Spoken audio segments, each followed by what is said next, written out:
Hi friends, అందరికీ welcome to Anitha vlogs. చూడండి friends, మా చెట్లో పుచ్చకాయ అయితే వచ్చింది. నా కొడుకు దాన్ని కొసుగుతో అయితే కప్పి పెట్టాడు. ఎవరు కోసుకోకుండా పక్కలో ఇంకా పిందులు అయితే ఉన్నాయండి, వాటిని కూడా కొసు అయితే వేసి ఎవరు కనిపించకుండా కప్పి పెట్టాడు. బంతిపూలు చూడండి ఎంత బాగున్నాయో.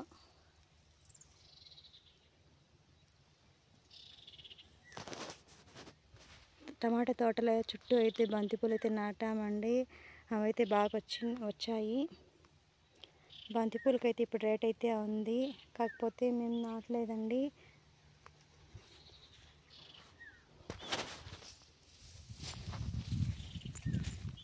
మా టమాటా తోటకైతే రోగం వచ్చేసి ఇప్పుడైతే కొద్దిగా తగ్గింది.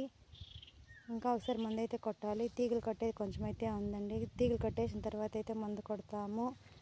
ఇది చూడండి, కాయ అయితే కుళ్ళిపోయింది.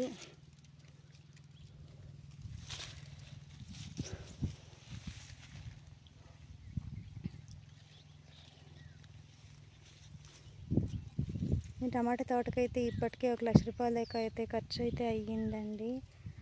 మా కష్టానికి తగిన ఫలితం రావాలని అయితే నేను అనుకుంటున్నాను. మీరు కోరుకోండి ఫ్రెండ్స్, మీ ఆశీర్వాదం కూడా మాకు కావాలి. ఈ వీడియో మీకు నచ్చితే లైక్ చేయండి, కామెంట్ చేయండి, అలాగే నా ఛానల్ సబ్స్క్రైబ్ చేసుకొని సపోర్ట్ చేయండి ఫ్రెండ్స్.